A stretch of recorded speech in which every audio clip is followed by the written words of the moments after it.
very word secrecy is repugnant in a free and open society. You're in violation of secure communication procedures, Commodore. As a shareholder and director, I'm always proud of Walmart. There is no America. There is no democracy. Fifth objective, a new world order. There are no nations. There are no peoples. There are no Russians. There are no Arabs. There are no third worlds. There is no West. What do you call it when the assassins accuse the assassin? A new world order.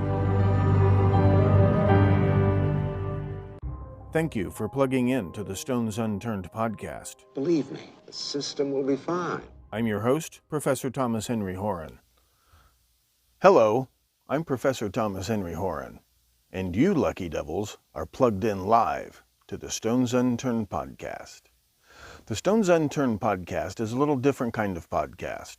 Instead of just rehashing the same old stories, we actually reinvestigate cold cases, famous cold cases, conspiracy theories. As much as possible, we like to start over completely from scratch. Now, when I say we, I'm talking about myself, a well-established network of researchers, investigators, but also our listeners. Our listeners contribute all sorts of tips, information. They dig through old newspaper archives. They come up with birth certificates and death certificates, you name it. Over time, they've affectionately become known as the Buckaroos. But the point is, we do an episode, people respond to the episode, and then we present the results of that response. So what we're going to do in this new series of episodes is take a look at this whole CIA, satanic cult, drug smuggling, child trafficking conspiracy theory to see not only if there's any truth to it, but see if we can actually corroborate any of these claims. Now, we've been working on this, if you've been listening or watching the podcast, we've been working on this now for about 1.5 years. Even longer than that. But these new episodes here on our new permanent home YouTube channel and other outlets, we're going to present the results of the previous year or so's investigation into this mega case of all mega cases. Now, what case am I talking about? If you're listening to this podcast today, you're probably, or better yet, watching this podcast, it's maybe because of the publicity about this documentary and the book it's based on. Son of Sam is not over. Son of Sam still exists. Berkowitz is claiming members of a satanic cult helped in the murders of 6 people.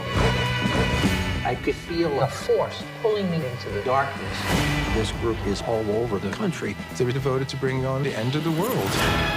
Is there a link between the Manson killings and the Son of Sam killings? Is there a link between the Son of Sam killings, the whole Manson family brouhaha, possibly Zodiac, these other mega cases?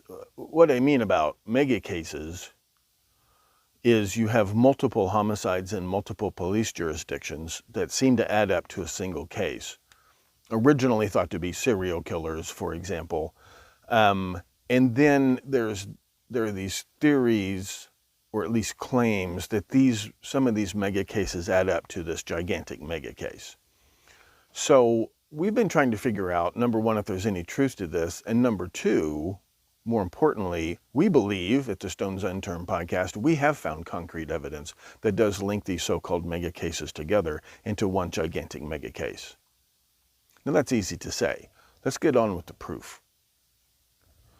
The first question we need to ask in each of these mega cases is that story even true?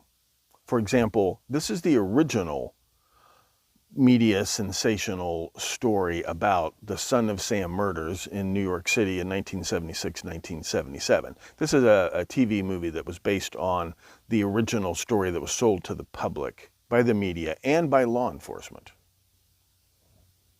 I have several children who I'm turning into killers. This David Berkowitz, this postal worker, supposedly was crazy. Shut that he thought he heard demons speaking to him through the neighbor's dog, ordering him to kill. So this movie presents the original theory of this mega case. Why did you get in here? Leave me alone! What do you want? I want you to go out and kill.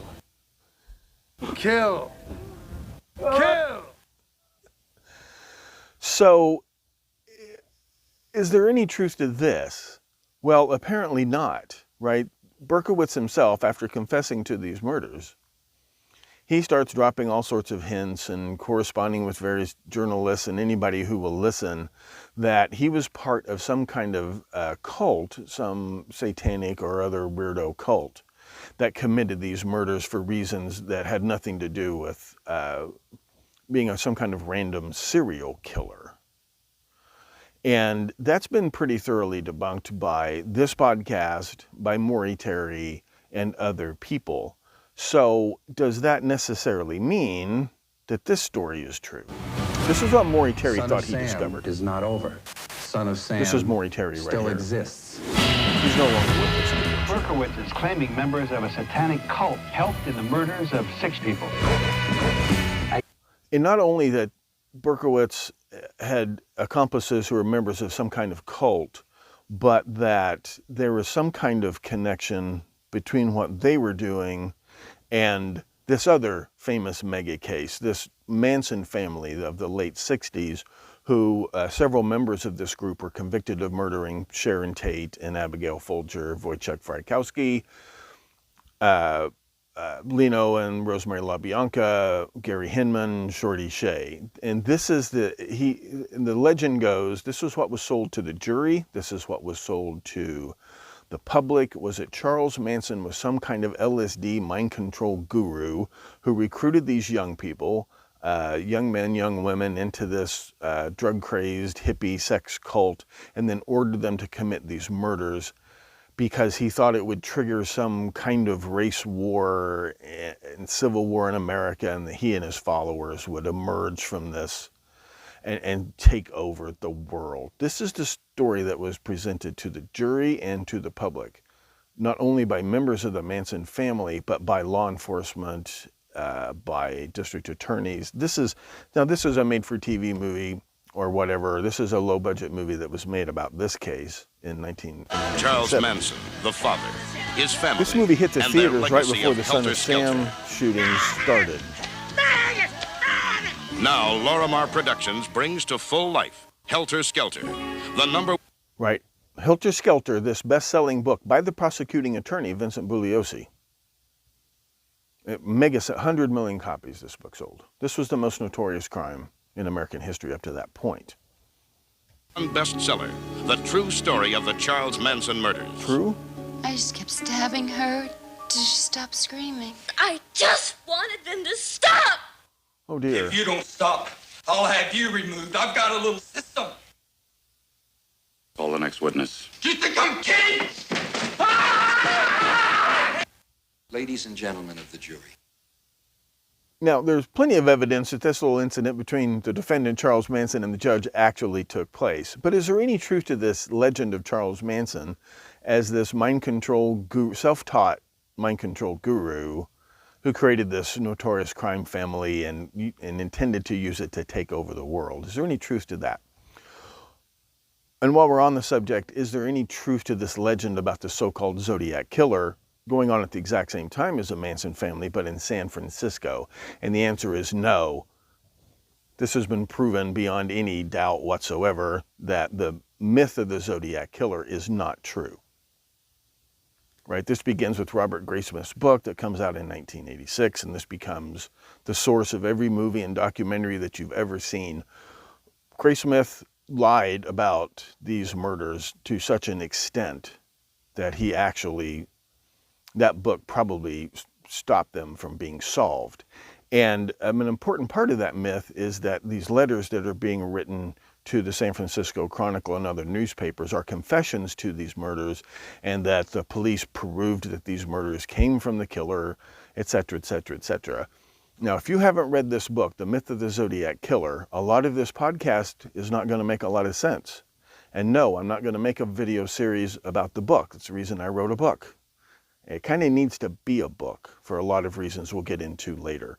But if you haven't read this book, if you don't know that Robert Graysmith's book Zodiac is itself a hoax, if you don't know what the actual police reports, autopsy reports, ballistics reports tell us about each one of those murders and about who the real suspects really were, and that one of the police officers investigating these murders, Napa County Deputy Sheriff Hal Snook, if you don't know that he is the person who undoubtedly wrote those letters, if you don't know that, you need to read this book.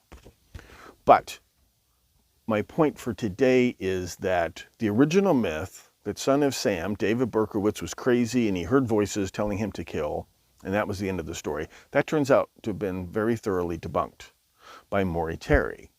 This idea that Charles Manson was some self-taught mind control guru who created these murders in order to trigger a civil war, that's been very thoroughly debunked by Tom O'Neill. Okay, he very thoroughly debunks Bugliosi and Bugliosi's, not only Bugliosi's book about the case, but the actual case he presented to the jury. And we've done a lot of that on the podcast as well. Now, Tom O'Neill came to the conclusion that Manson was part of some of the known CIA mind control domestic spying experiments. Is there any truth to that? Is there any truth that the Zodiac murders might be the result of another one of these CIA mind control zombie killer experiments? Is there any truth to that? And what about the rest of this stuff about CIA conspiracy, CIA domestic spying, things like that? Is there any truth to that stuff? And even if there is, what could that possibly tell us about these murders? We do know that the original very high-profile media stories that are sold first to the public and then sold to the juries in these cases, well, there was no actual trial for David Berkowitz. There was no one put on trial for the Zodiac murders. People were arrested and booked for these murders, and the local police departments consider most of these murders solved. But, except for the murder of Paul Stein, the taxi driver in San Francisco.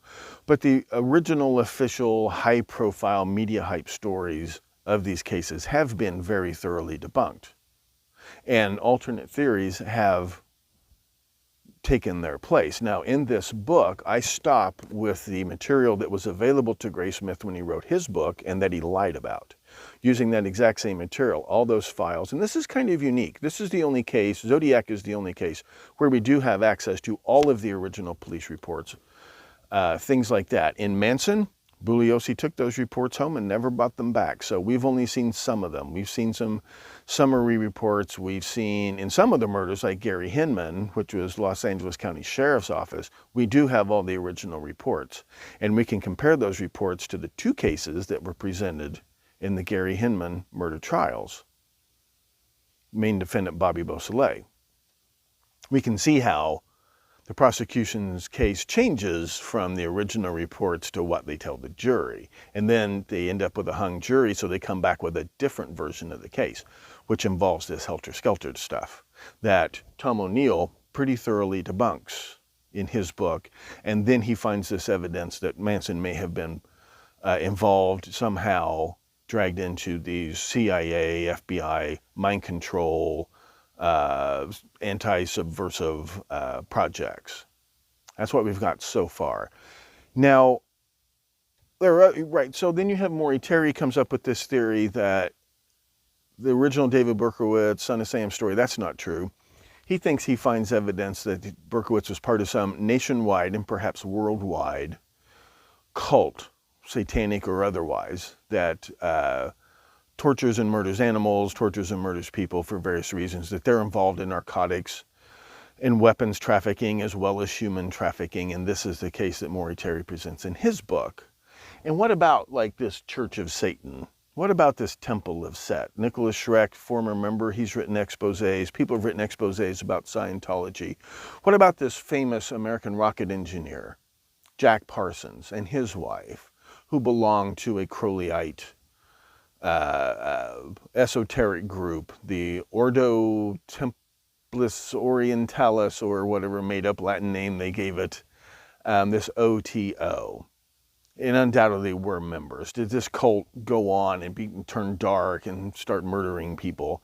Is there any truth to any of these theories at all? Let alone that they link these cases together. That's what we've been trying to find out on this podcast. What about conspiracy theories about mind control cults? Some people have accused Scientology of being a mind control cult. The Manson family, an LSD-fueled mind control cult. Timothy Leary and his LSD proselytizing, is that part of some government conspiracy? What about the old standbys? What about the Freemasons and other esoteric societies like Skull and Bones, right? Or the Nazis, the Nazi Party, this Odessa group, did they set up shop all over South America and produce dictators like Juan Perón, right? This is a pretty Nazi-looking uniform Juan Perón is wearing here, right? Dictator of Argentina. Husband of the late great Evita Perón, as played by the one and only Madonna. Is there any truth to this stuff? Is it possible the Freemasons have something to do with the Zodiac or Manson or Son of Sam or any of these other murders? Well, one of the things that we have determined in our investigation over the last couple of years is that these cases and these mega cases do have a lot of features in common. We have these phony, outlandish confessions. You have these handwritten letters and coded messages to newspapers confessing to these murders, proven to be phony. There's just no way the actual killer or killers could have written those letters. They had to have been written by someone who had access at that time to these investigation files, police departments, FBI, you name it. That's the only person who could have written these letters. And one of those people turns out to have handwriting which is identical to the handwriting on the Zodiac Killer letters. In the case of David Berkowitz, he confesses, there's no trial, but he confesses in a hearing in front of 3 judges from 3 completely different jurisdictions simultaneously. Did you kill this person? Yes. Okay, guilty. He's convicted and sentenced for 6 counts of first-degree murder. No insanity plea, none of that. That's it. Case is swept under the rug. We've never had access to any of the original police reports, witness statements, any of that stuff. Neither did Maury Terry. In Maury's defense, the biggest limitation in his investigation was he didn't have access to the kind of stuff we have access in, say, the Zodiac, or to a lesser extent in the Manson-related murders. We have informant testimony that isn't worth the jailhouse toilet paper it's printed on. You have the Manson family trial is 99% testimony from either members of the Manson family or other people who are telling the jury enormous lies after being coached by the prosecution. We know they're lies because to the extent that we do have access to evidence, we can thoroughly debunk the confessions and other jailhouse testimony of members of the Manson family and other key witnesses at their trials. As a matter of fact, there is no evidence of any kind that any member of the Manson family ever actually murdered anybody. We'll get into that in more detail down the road. But it's the phony confessions, Susan Atkins and these people who confess as part of plea deals and whatnot and tell these stories, been pretty thoroughly debunked. And they're wild, outrageous confessions, right? These are pretty wild confessions, Berkowitz's confessions. I heard voices from demons speaking to me through dogs, and they went out and killed these people. And these are highly publicized in the media. Suspects convicted on 0 action. No evidence was presented there was no trial in the David Berkowitz case, and they never asked him any questions that might undermine the case against him at his very brief hearing where he enters this guilty plea, which is accepted, and that's not normal. You're not normally allowed to confess to first-degree murder. You're allowed to confess to a lesser charge. You're not allowed to confess to first-degree murder without having some kind of trial to corroborate this, because he's given the maximum sentence. And you have these giant 3-ring media circuses, which are not just sensationalizing the case. You actually get trial by media that goes on for months before any of these suspects are hauled into a courtroom, and they're tried and convicted in the media. So that's something these cases and other cases we're going to look at have in common. And you have, in all of these cases, you've got victims, especially survivors, witnesses, police officers, a few, and a few people from district attorney's offices lying to the media before, during, and after these trials. People don't realize that.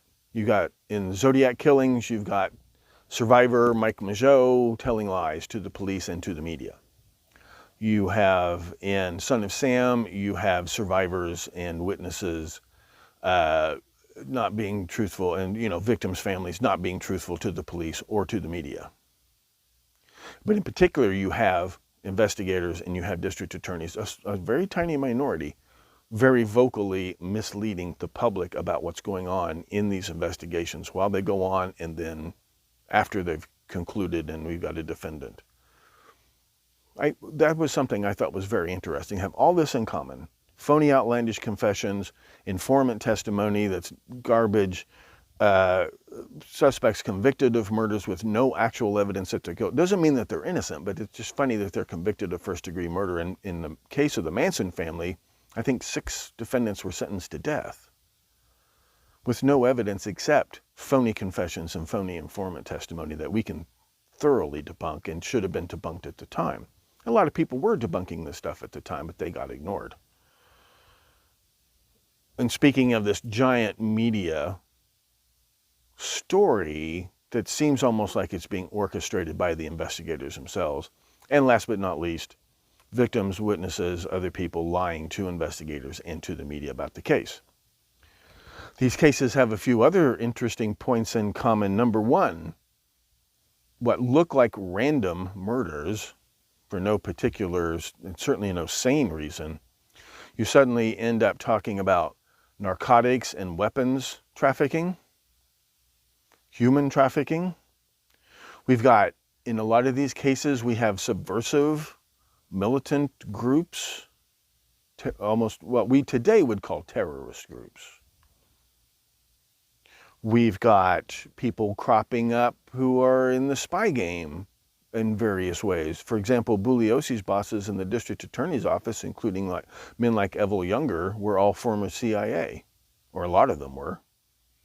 Same thing crops up in Zodiac, right? It turns out that this cop, this disgruntled cop who's writing these letters, he used to be working with the OSS in World War II and working with guerrilla terrorist groups, and he has friends, famous friends in the CIA.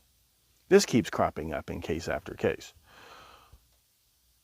A lot of these suspects and some of the victims had been in psychiatric hospitals right before the murders happened. That was interesting. We have sociopaths wall to wall, people born without a conscience, people who can lie with a straight face, people who have no impulse control, people who, and then again, of course, you have, these are people who they lie all, particular ones we're talking about, they just lie all the time. So it just seems like sociopaths wall to wall, not just suspects, but a lot of victims as well. And then we've got, in addition to the narcotics and the weapons trafficking, we've got prostitution, and that goes along, and that includes pornography. And in those two businesses, you're talking about blackmail. That keeps cropping up in case after case after case. So there seem to be possible links there, and then coming down to, in all 3 of these cases, there's these repeated rumors and hints and reasons to believe they have something to do with so-called snuff films, some kind of pornographic film that results in the death of people on camera. Keeps cropping up in all 3 of these mega cases and in other apparently related cases. That is a lot for these cases to have in common if they're not going to be some kind of links between them. And they have one more thing in common. It turns out there are other bizarre unsolved murders that seem to be directly related, although on the surface there doesn't seem to be any relation at all. Murder of Adam Walsh, Santa Rosa hitchhiker slayer, Santa Rosa, California, right after the Zodiac murders supposedly fizzle out. The murder of John Benet Ramsey. The murder of Arliss Perry at Stanford University. The disappearance of Donna Lass may be connected to Zodiac. We've got murders you never heard of, bizarre, unsolved to this day, high profile, but you never heard of them. like Joan Hammond Dole, just north of Napa, way back in 1963.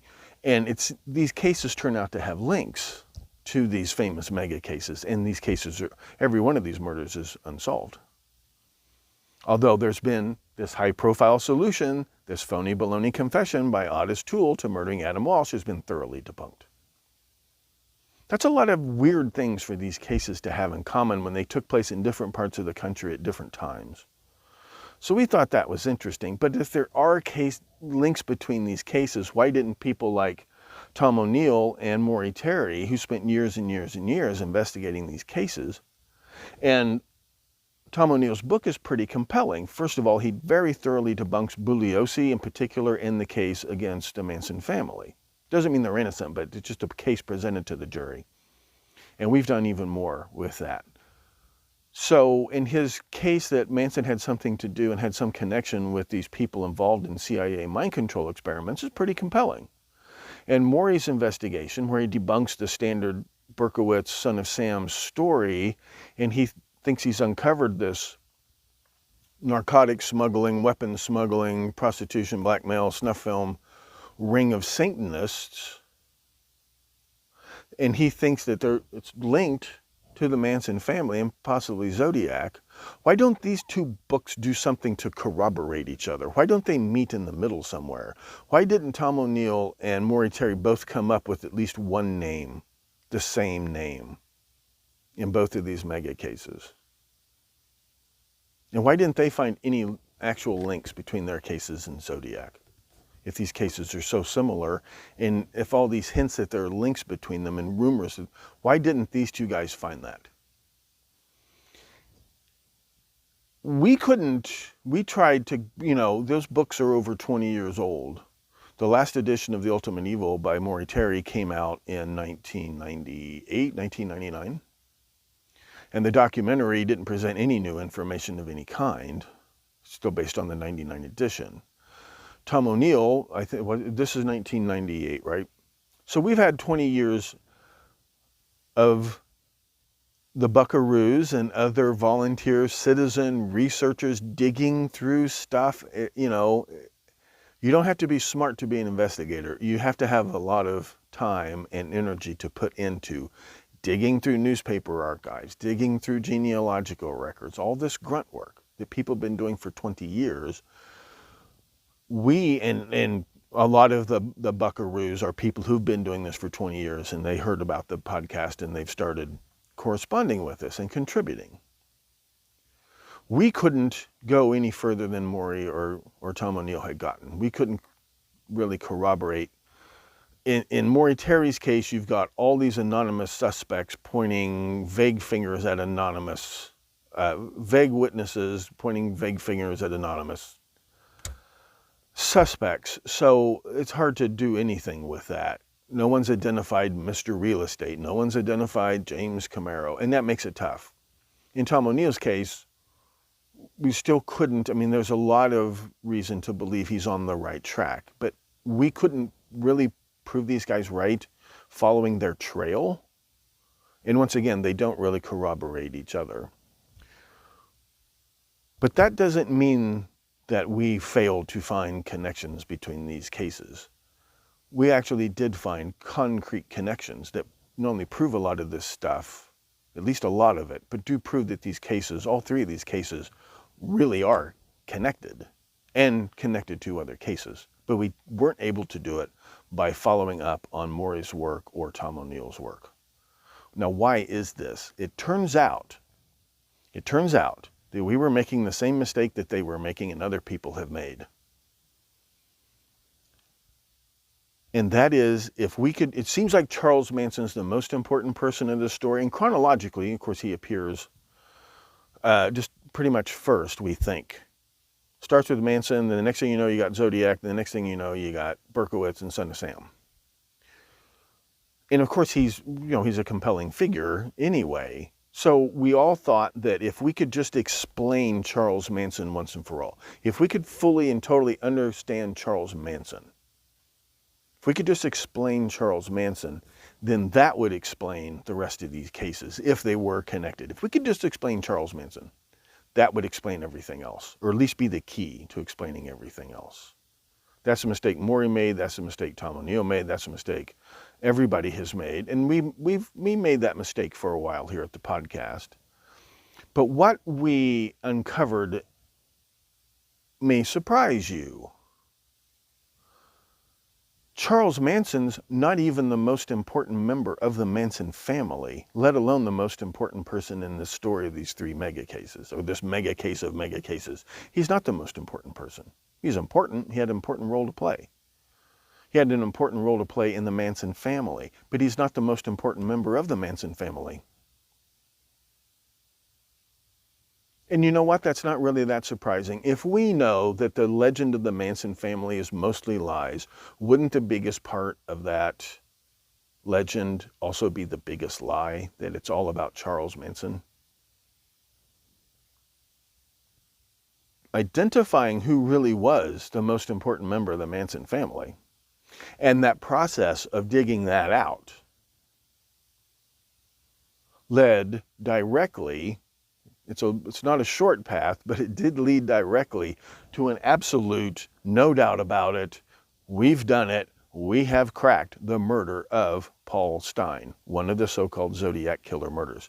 And the funny thing is, all the other murders, there were, always have been, very, very good suspects in those murders. And the local police departments considered most of those murders more or less solved. Doesn't mean that those suspects are necessarily guilty, but there wasn't as big a mystery to those murders as people think. Gray Smith wildly exaggerated, the extent to which these murders were unsolved. But the murder of the taxi driver, Paul Stine, that one, there's never been any credible suspect of any kind, not at the time and not over the years. But we have done it. By trying to reinvestigate this whole ultimate evil stuff, making this discovery that Charles Manson's not the most important person, and he's not even the most important person in the Manson family, and figuring out who is the most important person in the Manson family, ended up cracking this case.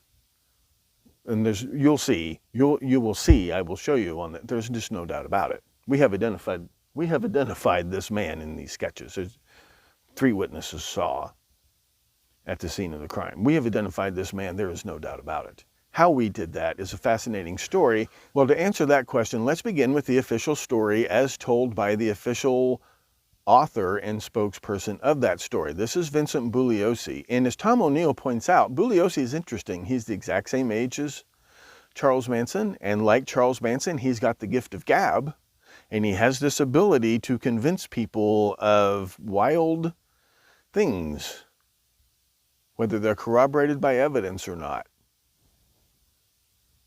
And here's an interesting fact. Bugliosi was in the middle of writing a book about a completely different murder case when the Charles Manson connection to Tate LaBianca first broke, and he was assigned to that case instead and spent most of his time writing his book and very little time actually investigating the case. In his own words, this is a documentary made in 1973 called Tate LaBianca murders were the so-called story on page 1, not only here in Los Angeles, but throughout the entire world. It is generally agreed that this case received more publicity than any other trial in American history. And that's because of Vincent Bugliosi and his bosses in the LA County District Attorney's Office. They're the reason it's the most publicized case in history up to that point. That's part of the plan. It's Bugliosi's plan. That's how he's going to sell his book. It was a big deal that Sharon Tate, this B-movie sex pot, wife of this hot young director, Roman Polanski, that was a big part of the publicity, but nothing compared to what happened when Bugliosi takes over the case. Bugliosi was in the middle of writing a book about another murder case that he had worked on when all this broke, and he dropped that project and became the lead prosecutor of Charles Manson and members of the Manson family. He spent most of his time writing his book and publicizing the story. Didn't spend that much time putting together much of a case against the defendants. You read the trial transcripts, and there's pretty much, there's very little to his case. It's all about his book, and it's about telling that story. And that's an important part of our investigation.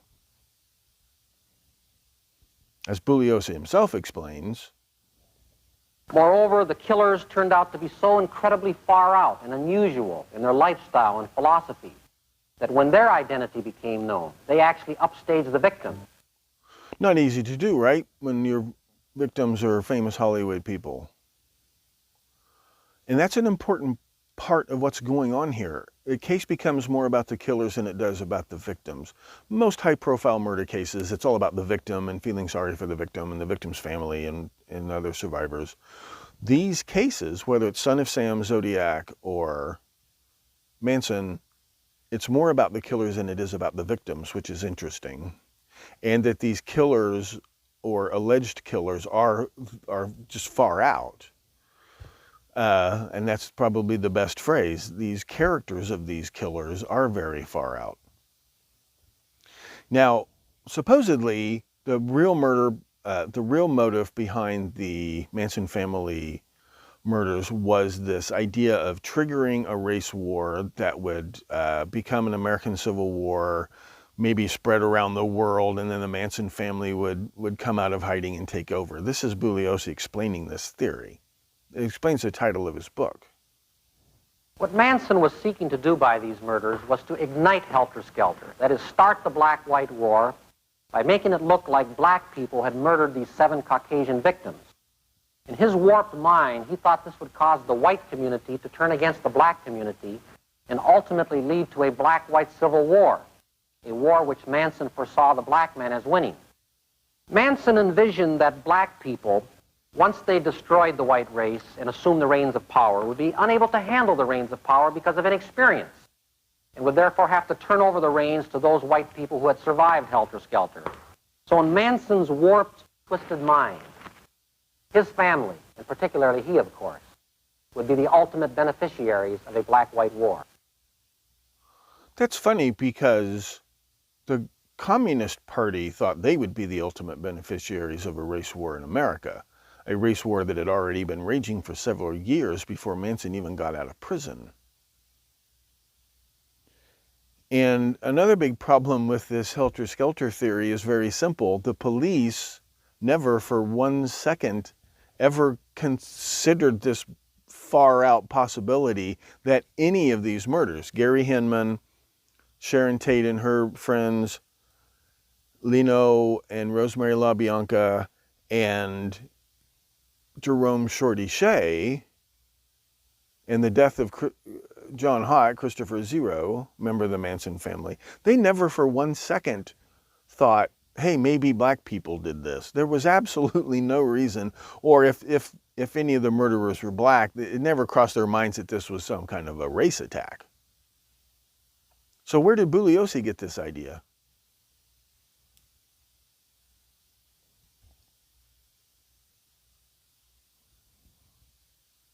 And is there any evidence to support it? For a third-grade dropout, Manson was surprisingly knowledgeable about world revolutionaries. He fancied himself like Marx, Lenin, Trotsky, and Stalin, as illustrated by this family-made collection. However, he patterned himself after Hitler, teaching Nazi philosophy to his family and planning his revolution. I've never heard the Manson family ever say one thing that sounded like it came out of Mein Kampf or Triumph of the Will or any of that stuff. Commies, yes. A lot of members of the Manson family were college-educated, advanced degrees, not just, socialist, progressive, but actual new left commies. Nothing wrong with that. That part's all true. Where does the Hitler stuff come from? That was weird. Now, after Manson's arrested and put on trial, eventually he and some of his followers have these swastikas carved into their foreheads, but they don't start out as swastikas. They're just society has X'd us out. Then, at some point, they suddenly go along with this whole Nazi thing, which is pretty far out. Now, here's where it gets interesting. This question of where did Bugliosi get this idea? There are a startling number of similarities between Manson and Hitler. There are? Manson, like Hitler, has some other aspect to his personality. some frightening and tangible power and quality about him that no one has yet been able to discover. Now, Manson had the gift of gab, and he had learned something about Dianetics, the foundation of Scientology, from a Scientologist when he's serving time in prison. You know, this auditing thing, and it's not just Scientologists. You can learn to do this. A lot of cops learn to do this, where they kind of shake you up psychologically by asking you certain questions and challenging your beliefs and challenging your faith in on all these things. Manson picked up a lot of that hockey when he was in prison, and he did use it to recruit people into his crime family. That's true. I never saw any evidence that Hitler was a Scientologist. And I've never seen any evidence that Manson had more than 20 or 30 followers at a time, let alone millions of people. And I've never seen any evidence that there was anything like, you know, South American dictators, African dictators did get a lot of training and advice from former Nazis. I didn't see any of that in Manson anywhere. But this power that Manson supposedly had, this is what he was convicted. He was convicted in court of conspiracy to commit murder based on this idea that he could control people's minds and make them kill for no reason. There were people who were interested in that possibility, that you could learn to be a Hitler or teach someone to be a Hitler in that way. And that was the Central Intelligence Agency and other people in the U.S. government. Some prisoners of war from the Korean War, American POWs from the Korean War, had been brainwashed and used in propaganda films by the Chinese, and they come home and and that's where you get this idea of a Manchurian Candidate. That's a famous movie. I haven't seen the remake, but the original with Frank Sinatra, great movie, and it's based on this idea that the Chinese had perfected brainwashing and had brainwashed some American POWs, and they might be dangerous, you know, it's not their fault. They maybe have been hypnotized and programmed to commit acts of sabotage or whatever. This turned out to be wildly exaggerated. The POWs who came home who had been brainwashed, and it wore off pretty quickly. But that doesn't stop the U.S. government from worrying about the problem and trying to find out if such a thing were possible. And then maybe the U.S. could learn how to use this. So this is a famous psychiatrist. He's not a psychiatrist. He's actually an ophthalmologist and neurologist who studies the connection, you know, how the vision system of the brain works. His name is John Gettinger, and this is what he had to say. There was continued pressure put upon anybody within the agency in connection with trying to explain or understand brainwashing. So we were charged with rather an elaborate attempt to try to find out chemical, psychological, any kind of means that people could use to influence the behavior of the people. Now, he's talking about the people, right? Mass populations. This is like one of the concerns about fluoridating water. Sodium fluoride is one of the ingredients in truth serum. It makes people suggestible, et cetera, et cetera. That's one of the concerns there. Let alone putting it in children's ice cream, Mandrake. That's what General Ripper's concerned about, introducing a foreign substance into the body without the knowledge or consent of the individual for the purposes of mind control. The government did, the U.S. government and all the governments did explore, even before World War II. They did explore this. So you have this army of, it's not so much that they belong to the CIA, but you have all these psychologists, anthropologists, all these people, behavioral experts, advertising people. Is it possible to control the minds of individuals and populations?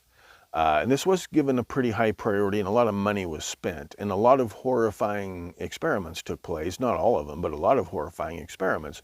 Dr. Gettinger, for example, is one of the researchers who first put forward this idea that you could use like subliminal advertising, background noises, or you could insert one frame from a pornographic film in a children's movie like you see in Fight Club. Like, this is a real idea. Advertisers played with this. The government played with this. This was a real thing. There's an episode of Columbo about this.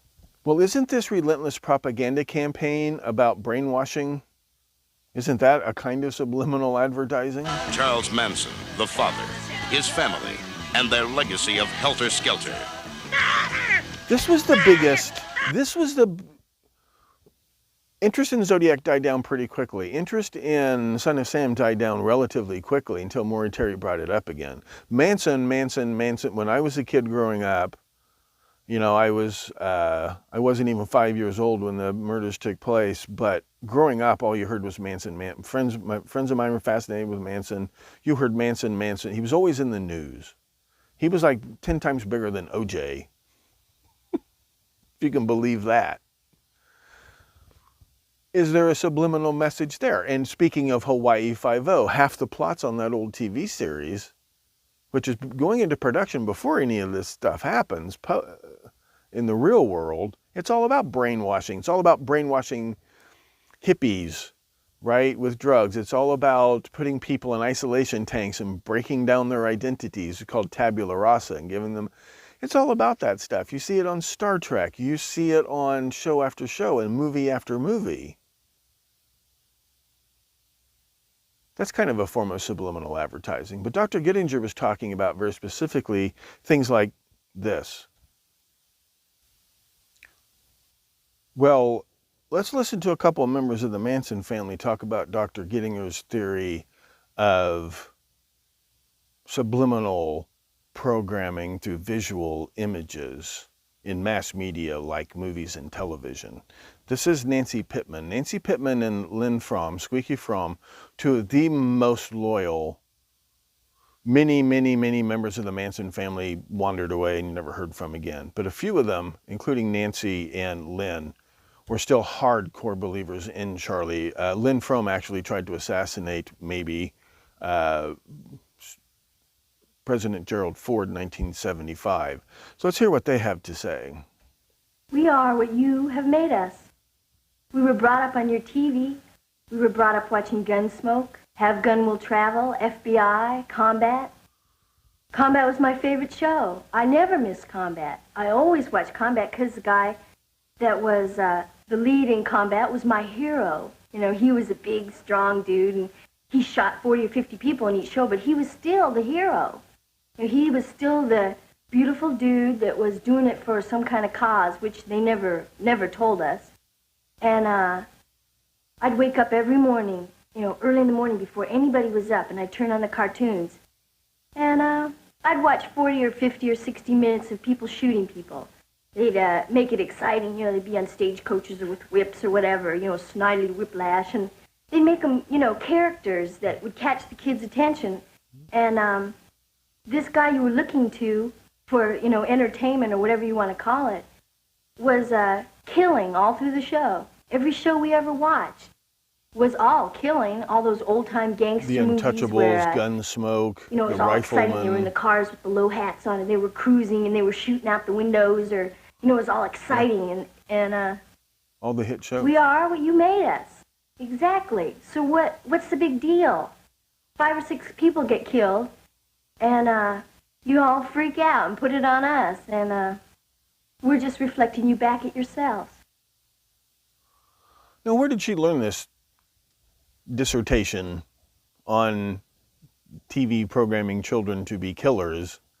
A lot of these Manson family kids were already college graduates and came from well-educated homes where they were already talking about these ideas or learning about these ideas in college. They didn't get it from Charles Manson. Charles Manson may have been aware of it as well. He may have used it in his shtick when he's recruiting people and convincing them to join his family. But Dr. Gittinger had a lot to do with this idea that, like when you watch A Clockwork Orange and they've got Alex strapped to the chair and they give him some drugs, and then they make him watch violent movies to try to program him against violence. Could you do violent video games, program children for violence? Do violent TV shows, program children for violence? It's still a hotly debated topic to this day, but supposedly Charles Manson, Manson used this excuse all the time. I didn't raise these kids, you raised these kids. If you got a problem with how they turned out, that's on you, it's not on me, etc., etc., etc. So, does this prove that Charles Manson was part of some CIA mind control program? You know, this is President Richard Nixon, president at the time, publicly said Charles Manson was guilty while the trial was still going on. This is director of the CIA, Richard Helms. Now, turns out Richard Helms is not really the guy who's in charge of the CIA at the time that the CIA launches all of these programs. But is there some truth to this idea? You hear the Manson family spouting these ideas. Is this where they got them from? But the problem is Charles Manson didn't start out as any kind of Hitler. Charles Manson grew up in a crime family between his mother and his grandparents and the other people who raised him. They're all involved in crimes like gambling, prostitution, moonshining, and he's in and out of jail his whole life. He's a sociopath. It's very, very difficult if a sociopath goes down the wrong path, a life of crime, it's super duper difficult for them to stop themselves. So he just becomes this career criminal and spends most of his life in institutions, studied by a lot of prison psychologists and psychiatrists. I do learn a lot about the criminal mind from Charlie. What did Charlie learn from them? I mean, Charlie learned to talk like a therapist. Not so much a therapist, but a psychologist, psychiatrist. It's not just Scientology. He learned a lot from from the people who were studying him. But all Charles Manson ever was number one, a pimp, very good pimp. And he learned all about that from especially from his second wife. He was married to 2 prostitutes. His second wife taught him a lot about pimping. He learned a lot about that he had one particular mentor in prison who taught him a lot about pimping. He was a pimp, petty fraud, check, forgery, paper hanging, things like that. He did traffic in stolen cars. He did sometimes rake poker games, those kinds of things. It's all underworld. It's all organized crime from a young age, and was probably, had been prostituted himself and probably used in even child pornography when he's a kid. He's younger than Alvin Karpis, Creepy Karpis of the Karpis Barker gang. And coincidentally enough, Creepy Karpis was Charles Manson's guitar teacher in prison. And Alvin Karpis grew up in Kansas City in the criminal underworld, child prostitute, child pornography, graduates to running pornography operations. This is back when pornography was illegal.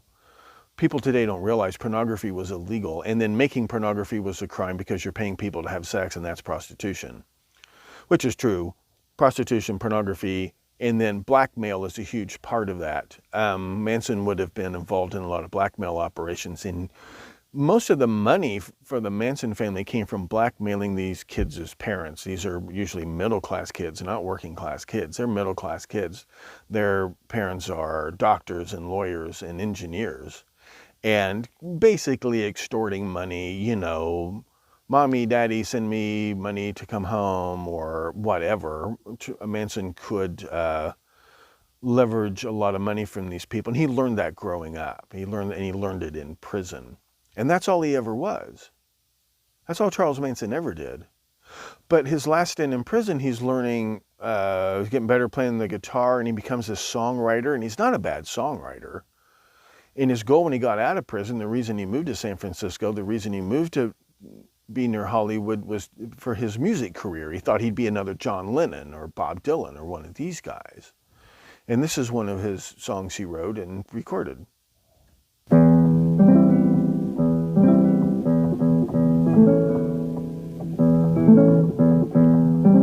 People say I'm no good. Well, he wasn't any good. But was they no good. never do they say why their world is so mixed up, oh, how it got that way. He himself said, I'm not a child of the 60s, I'm not a hippie, I'm a child of the 30s and 40s, the working class white boy blues, right, and folk singing, more like Woody Guthrie and people like that. That was more his musical tradition.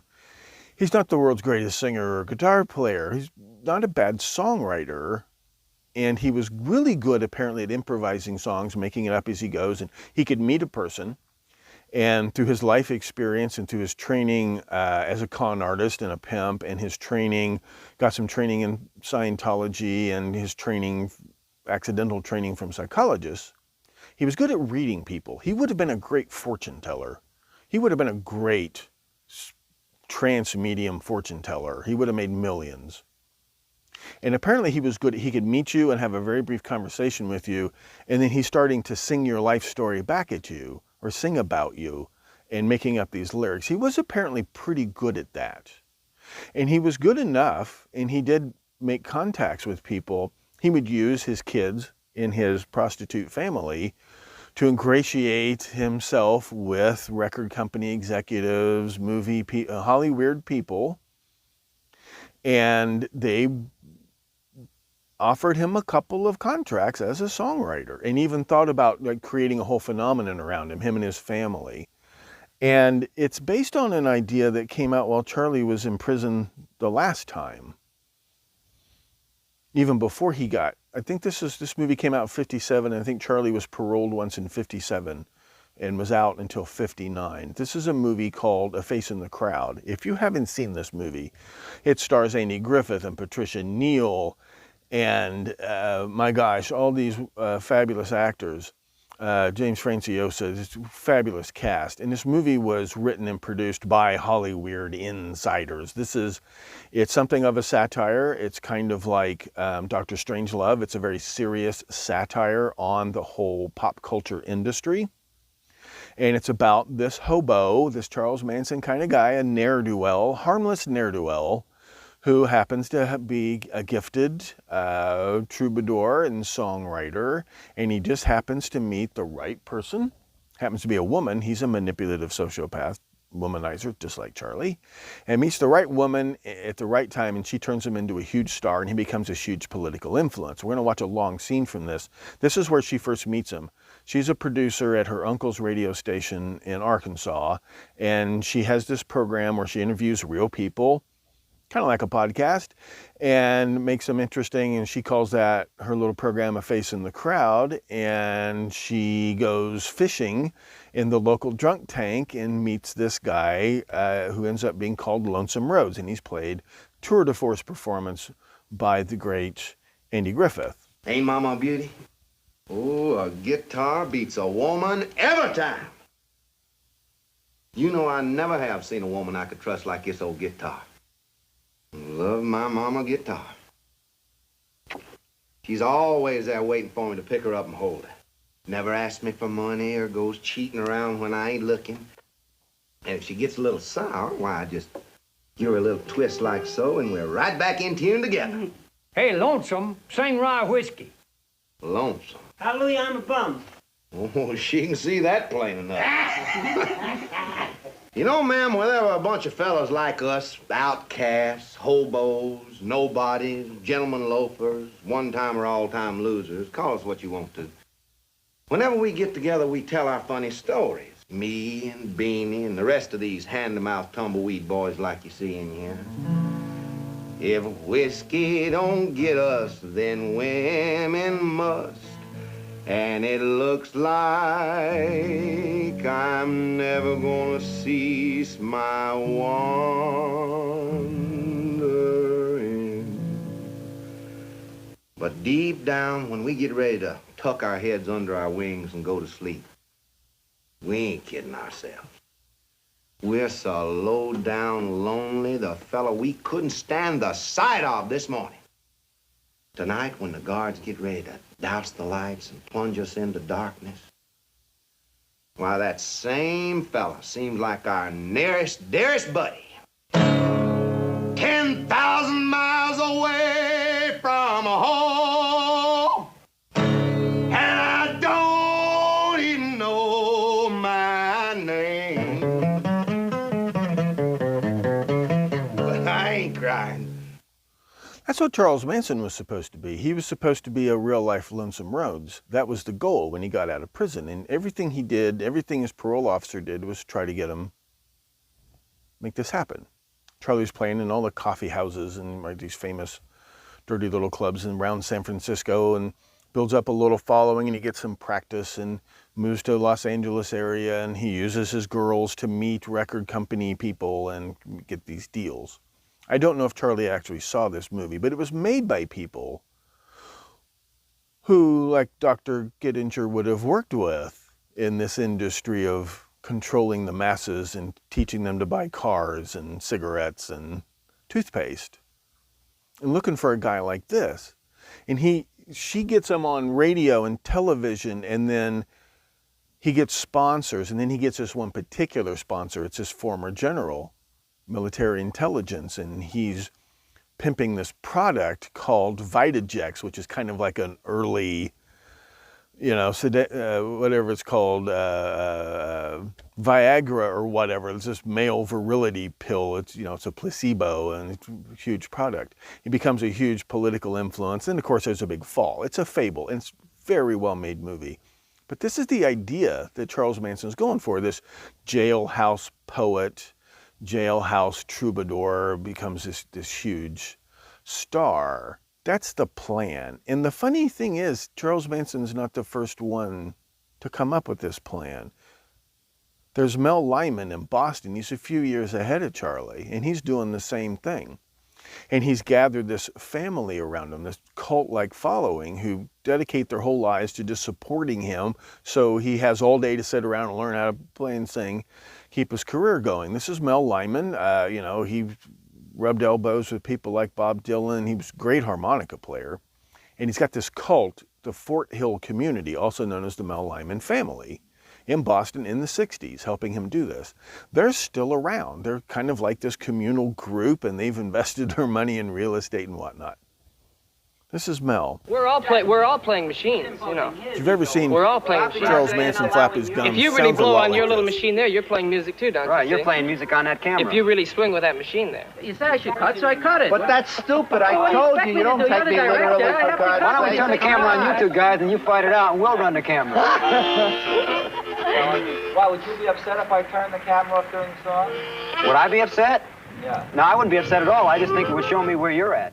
Yeah, see, the same kind of mind game, same kind of 60s is kind of comes out, everybody's a street corner Socrates or Diogenes, and that's the idea. And just like the Manson family, members of the Mel Lyman family, the Fort Hill community, college educated, you've got lawyers, you've got anthropology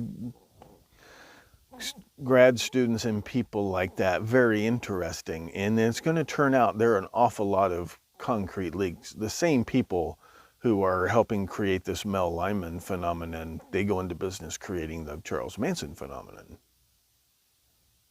We'll talk more about that a little bit later. So the question is, how did this third grade dropout, with a gift of gab and some skill in manipulating people and getting their attention, how did he collect and brainwash these college-educated kids into becoming some kind of zombie hit squad, Death Valley terrorist bandit group? How did he go from being Lonesome Rhodes to Charles Manson or Ho Chi Minh or Joseph Stalin or Adolf Hitler? Well, the answer to that question is he didn't. That's not the story of Charles Manson. That might be the story of the Manson family, but it's not the story of Charles Manson. Charles Manson wasn't the most important member of the Manson family.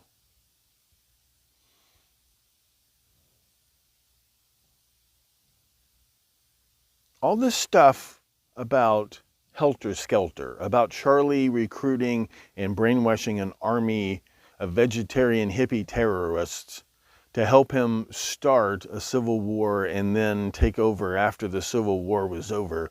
99% of that came from an informant named Paul Watkins. Watkins had joined the Manson family slowly, met through the girls, and we're going to talk about which girls. This is important.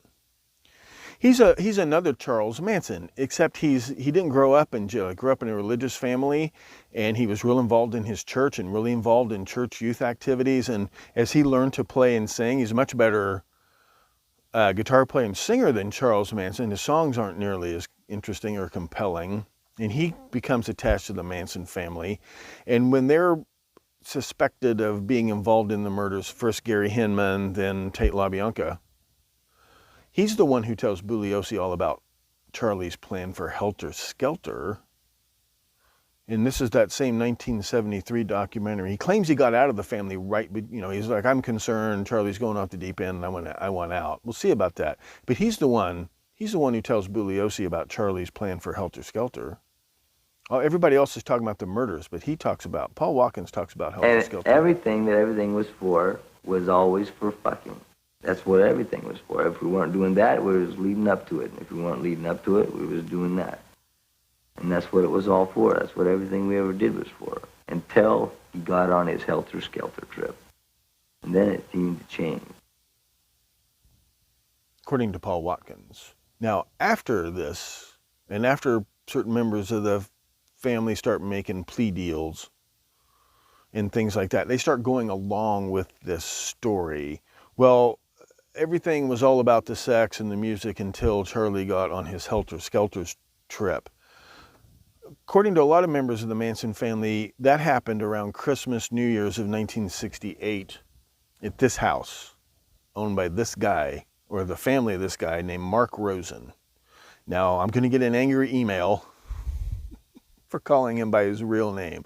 He prefers to go by his stage name of Aesop Aquarius. But because this is a homicide investigation, we're going to go with his name, Mark Rosen. Mark Rosen's family owned this beach house. They apparently owned property in Canoga Park, which is where the Yellow Submarine House, where the Manson family spent a lot of time, and helped them get the deal at Spawn Ranch. They could live there and take care of the ranch, take care of the tourist business, and run the ranch in exchange for the right to live there. And of course, the owner, George Spawn, Charlie's girls spend a lot of time with George, keeping George happy. I don't know what's wrong with that. His family didn't seem to think it was a great item. If I was George, I'd probably go along with that. But this Helter Skelter trip supposedly starts at this drug-fueled party. Not just a party, but one of Charlie's, ritual things going on where Charlie ritually dies and is resurrected at this house during what you might call Christmas break 1968. And then all of a sudden Charlie is this supposedly this Lawrence of Arabia figure, this Ho Chi Minh type figure, and suddenly it's all about Helter Skelter. It's no longer about his music career. It's no longer about the prostitution and the sex. It's all about becoming this militant terrorist insurgency, according to Paul Watkins. We do know they spent time at this house. We do know weird things happened at that house. And what's the point of all the pervert and whatever? It's all part of the mind control stuff. Because, this free love thing was breaking in the 60s. And I've been around before, but, it's always considered dangerous. And what's going to happen to these kids? Let's hear Vincent Bugliosi tell that part of the story. To do what he did, Manson effectively utilized LSD, sex, all types of perversion. I don't remember Adolf Hitler using LSD and sexual perversion to create the SA and the SS, let alone try to conquer the world. I don't think it had anything to do with that. Although it's interesting, Hitler was apparently mostly gay, Ernst Röhm was gay, a lot of these guys were gay, and that had something to do with it, like their male bonding or whatever. And politically, Hitler had promised gay liberation for these guys. But, it's like the Rock Hudson type, or the stereotype of the prison guard or the cop who has sex with other men, like the super macho gay, not the birdcage type guys. But be that as it may, I don't remember Hitler using sexual perversion to brainwash SS stormtroopers into murdering babies. So I don't know where Charlie got that idea, but it's funny because this lady, Catherine Griggs, Kay Griggs, former wife of United States Marine Corps Colonel George Griggs, who was involved in military intelligence, the intelligence establishment.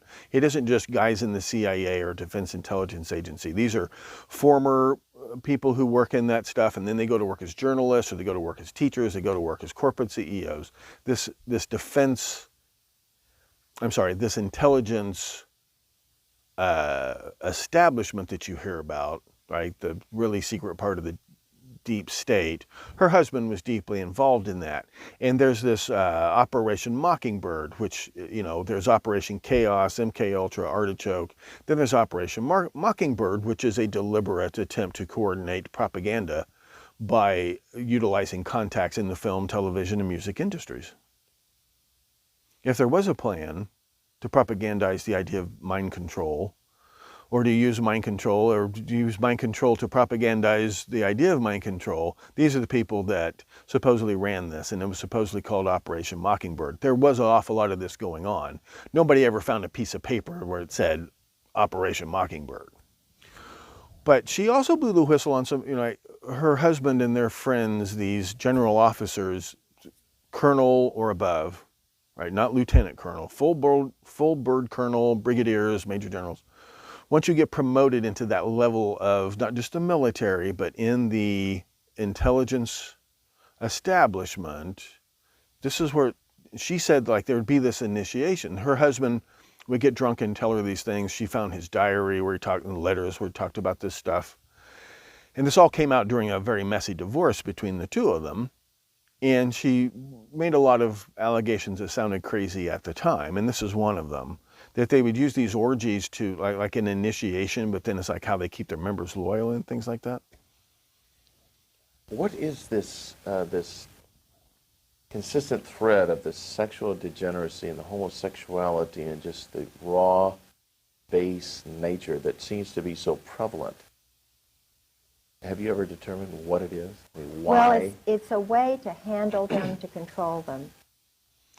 We're going to hear a lot more from Kay Griggs as we go along on this podcast and beyond this series on the podcast.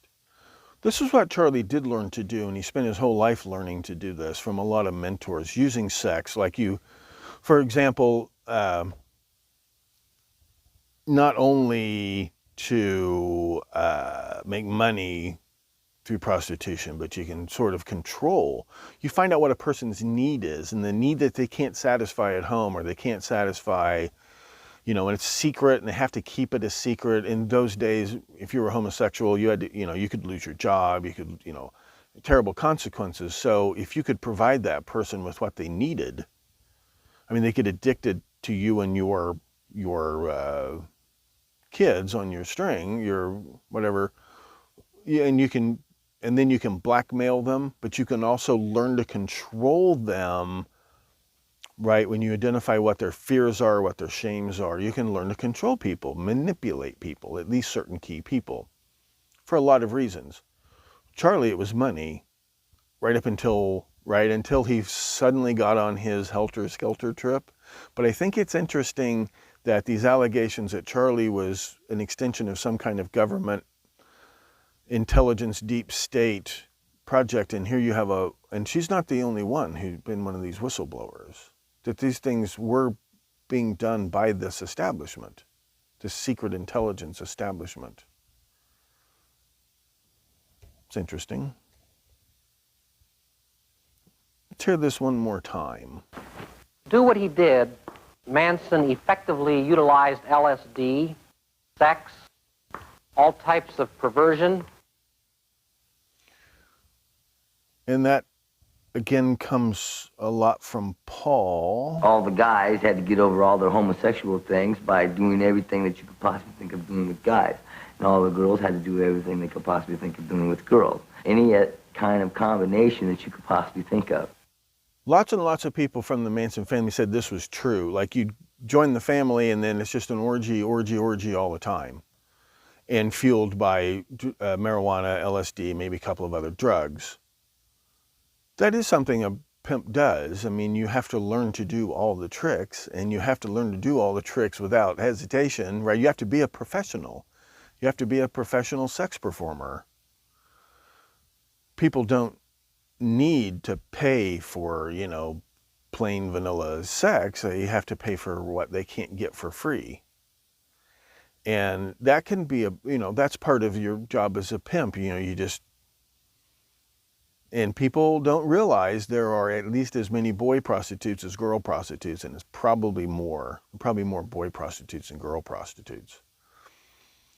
And you do have to do all this stuff. And then, of course, they're being directed in these orgies by Charlie, and it's like a movie director, and there's a lot of there's something to the story that they made pornographic films, or that they were used, you know, Charlie would rent them out. He did this before. When he was out of prison in the 50s, he worked with a very famous, went on to become a famous television producer. They called it Hollywood Productions, and you would get extras for these shows who are also performing at parties for Hollywood executives, and right, it's the prostitution, pornography, and blackmail. He did that before, and now he's doing it again, and he's using it, right? He's using these kids, these sex performers, and they go to parties, and, you know, they put on a live show. When I first moved to Hollywood, I think they just were shutting down the live sex shows in the nightclubs.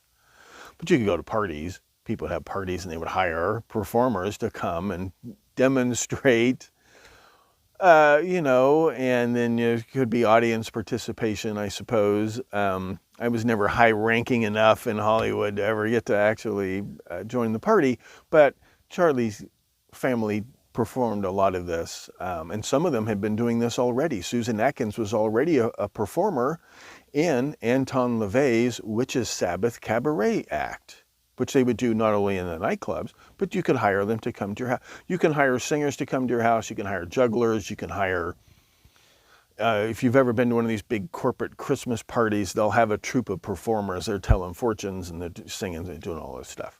You could hire sex performers to come to your Hollywood party. That's what Jeffrey Epstein did. Jeffrey Epstein used the exact same kind of party to lure in people useful to him, and then could, right, one of his houses chock full of cameras, so he's videotaping this stuff, and then he's holding it over people's heads, obviously. He and Ghislaine Maxwell and their friends doing the exact same thing Charlie's doing. Charlie's doing it to promote his musical career, and then suddenly that's over, and it's suddenly helter-skelter. But there's more to it than that.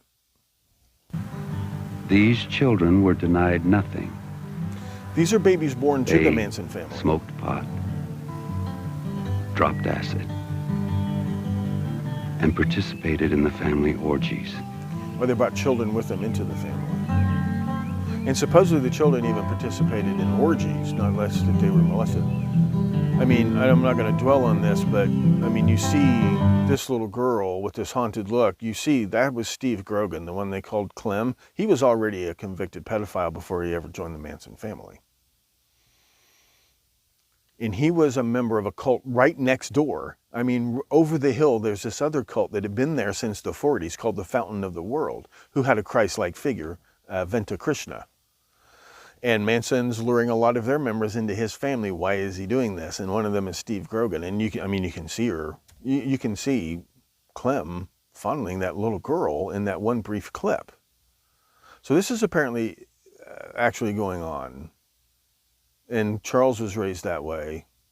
Henry Lee Lucas was raised that way. I mean, this is a multi-generation thing. Leonard Lake was raised that way. We're going to talk about Leonard Lake as we go along. So we've covered the LSD and the sexual perversions. Okay, that's standard operating procedure for a Hollywood pimp. But what about the rest of it? What about this stuff? What about all this paramilitary stuff? This is Lynn Frome talking about... You have to make love with it. Guns. You have to know it. You have to know every part of it. And to know you know it is to know it. So that you could pick it up any second and shoot. Isn't that pretty much military training? And I'm thinking in particular United States Marine Corps. In the Marine Corps, right, every Marine, every cook, nurse, doesn't matter, typist, every Marine is a rifleman. And that's kind of how they do it, right? And you have to become intimate friends with your weapons. They're not going to save your life if you don't know them inside and out. Now, all this stuff happens after, not just after Charlie's busted and whatever, but after Paul Watkins starts telling all this stuff about Helter Skelter, suddenly these kids start acting this way. I'm not saying this is all faked for the camera, but it's kind of suspicious. Now, speaking of hardcore members of Charlie's Angels, this is Sandy Good, who might have been the most rabid and, for the longest time, rabid supporter of Charles Manson while he was in prison. This is Sandy Good. Whatever is necessary to do, you do it. When somebody needs to be killed, there's no wrong. You do it. And then you move on. And you pick up a child, and you move him to the desert. You pick up as many children as you can. And you kill whoever gets in your way. This is us. Now that sounds like a mixture of regular military training. You kill whoever your officers tell you to kill. But there's an assumption these are going to be enemy soldiers. Like you don't just go out in the streets of Chicago and gun down children. But that's the basic philosophy, right? You don't think about it. You don't have to think about it. Shoot over there, shoot those people. That's what you do. Or they're going to come sneaking into your camp and wake you, and you kill. That's your reaction to stress. That's standard military training. Now, the military doesn't go as far as Charles Manson and you can't have contact with your family and you have to have a new name. No, they don't, but it's kind of halfway there. And that just sounded interesting to me because in America, until recently, we didn't train females for that. Now, the Russians and the Chinese and the Viet Cong, they all did. They had plenty of women in their military, very deadly. Lyudmila Pavlichenko, 313 kills in World War II. Nothing more deadly than a woman with a motive. But this second half of it, you take a child and take him out to the desert and anybody gets in your way, you kill. That's more like an insurgent army, like the Viet Cong or like ISIS. Groups like this, right? What's this have to do with Charles Manson? Because Charles Manson had years and years and years of training and experience in psychobabble, in prostitution and training prostitutes and doing. He had years and years of training in that stuff, even some guitar lessons. Charles Manson never got within 1,000 miles of the military. And again, the military isn't, at least in your basic training, is maybe the Navy SEALs or whatever. They recruit people who can kill without conscience. I don't know about that. I've never been in the military. This is your basic military training. They don't necessarily break you down as so much as they expect you to grow as a person. You don't shut off contact with your family, but you become an adult who takes on responsibilities. You are part of a group. You all wear the same uniform. It's all about rank. It's not about personality. You don't do what I tell you to do because my name is Charlie. You do what I tell you to do because I have sergeant stripes. And I do everything the lieutenant tells me without question. That's military thinking. Can't have an army without it.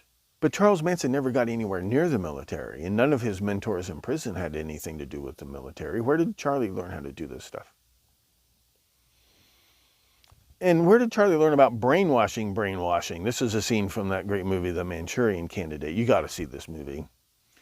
Angela Lansbury, Frank Sinatra. Once again, you have this unbelievable cast.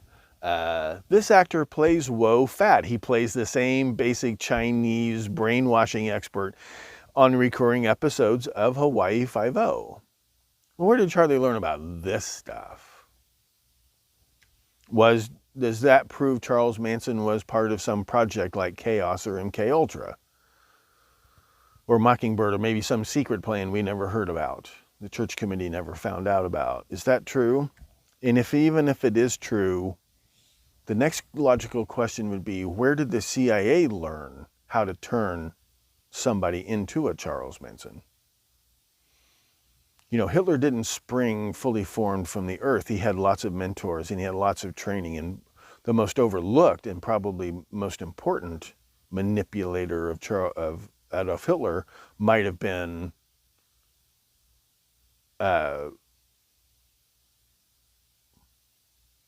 Rudolf Hess, his cellmate in Landsberg prison when Hitler's writing Mein Kampf and deciding that he's not the propaganda officer of the National Socialist German Workers' Party.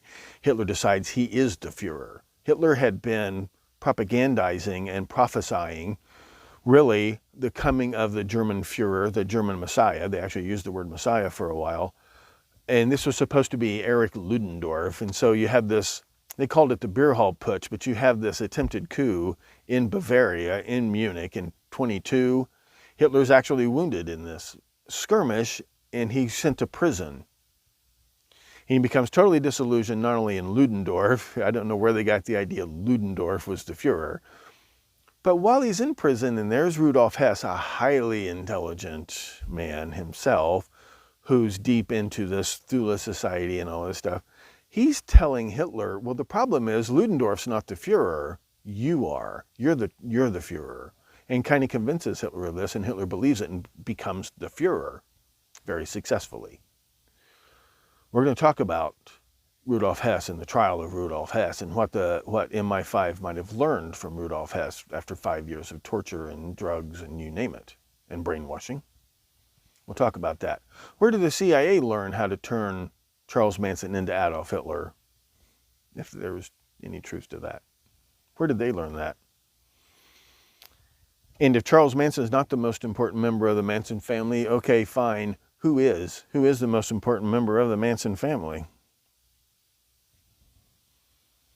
And just what would MK Ultra and Charles Manson possibly have to do with the murders of a B-movie sex pot, a music teacher, a mobster and his wife, a coffee heiress, a Polish playboy, and a B-Western stuntman? What's that got to do with MK Ultra? CIA brainwashing? What's that got to do with anything? Let alone the so-called Zodiac killer. Let alone the so-called Son of Sam. What about Reverend Jim Jones in the People's Temple? Going on at the exact same time. Matter of fact, some members of the Manson family, including Brooks Poston, we'll hear from later, and Dean Morehouse, they were followers of Jim Jones before they jumped on Charles Manson's bandwagon. What's that got to do with any of that? And what on earth could any of this stuff have to do with some storefront CIA bank in Australia? When they found the body of Australian businessman Frank Nugan, the bank's chairman, shot to death a few months before the bank went under, they discovered in his pocket the business card of this man, William Colby, former director of the CIA. To answer those questions and many more, the next episodes of the Stones Unturned podcast, we're going to have to take a brief look, not too brief, but we're going to have to briefly review the long and colorful history of America's involvement in the global narcotics traffic.